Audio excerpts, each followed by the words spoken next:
रवि लामिछाने किन मन पर्दैन तपाईँलाई? त्यो पहिला भयङ्कर मन पर्थ्यो कि त्यो सालेले सबैलाई रुवायो त्यो बेला मलाई मन पर्दैन त्यो मुला देखेर। अनि बालेन शाह?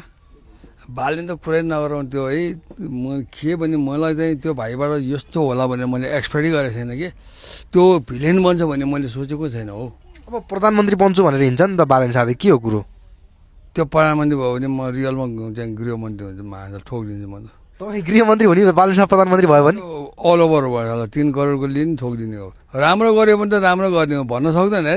मैले अस्ति भनेको छु कि खराब मान्छे पनि असल हुनसक्छ।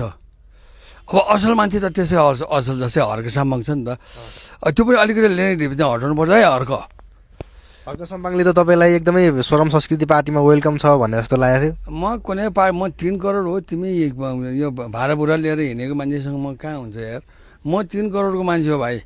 मलाई चाहिँ तिमीले पार्टीमा ल्याउने छ भने कल्पना कहिले नगर, म तँलाई सपोर्ट गर्छु आफ्नो ठाउँमा छ। जो हर्क साम्बाङलाई सपोर्ट गर्नुहुन्छ तपाईँ? राम्रो त म भने नि अब भोलि के ठेगान छ, सबै राम्रो हुनसक्छ नि होइन। तर मैले के भन्छु भने सबभन्दा मलाई छिटो दुखेको चाहिँ यिनीहरूले देशको पैसा मास्यो, देशको चाहिँ संरचना बिगार्ने छ नि त, त्यसो काममा हर्के छैन है। हर्केले बनाउने छ है। त्यो कस्तो पनि धरानको लागि चाहिँ गरेको छ है। त्यसले देखाएको छ एउटा वे चाहिँ हार्ड वर्किङ गरे। जस्तै अब मैले त अहिलेसम्म देखाइरहेको छु हेर, फिल्म लाइनमा त 25औँ वर्ष रायन खड्की भिलेन फाइट आएर भनेर त्यस्तै बन भाइ हर्क।